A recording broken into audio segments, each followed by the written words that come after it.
مقایسه کنیم. سلام عرض می‌کنم خدمتتون. می‌بینید بستنی فیلبرتا و کرادولا چیز نه دراکولا. بله جیتو ببینید بستنی دراکولا. بله بخوام تست بریم ببینیم که چطور میره.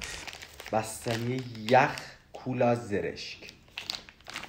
مقایسه اینا با هم ببینیم چطور میره. این چی اسمش؟ بگو اسمشو. یا بخونم. فیلربیتا در جنگ دو دیگه چیه؟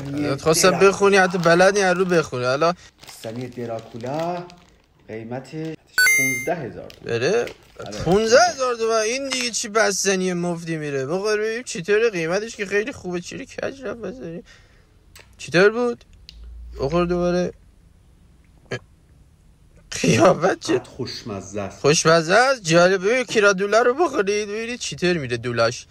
ببین این کرادولاه. خب اینو داریم هم مزه کوکاکولا میده هم مزه زرشک. بر 100,000 تومان. این دیگه چی قیمتیه؟ حالا قیمتش بالاتره. خب چون فندق تست بریم قرچ قرچ بریم ببینیم که کرادولا که اونجوری خیلی خوشمزه است. خیلی خوبه اینا. 100 تومن خیلی زیاده. بله درسته قیمتش زیاده. لایک و کامنت کنید ما رو ساب خیلی زیاده. خوشمزه است. 15 تومن خیلی خوشمزه است. 100 تومن خیلی خوشمزه است. جفت خوشمزه است. 15 100 معلومه که نمیارزه. بله نمیارزه. جیب رو ببین چقدره. کدوم بستنی به چربه. بله ممنون.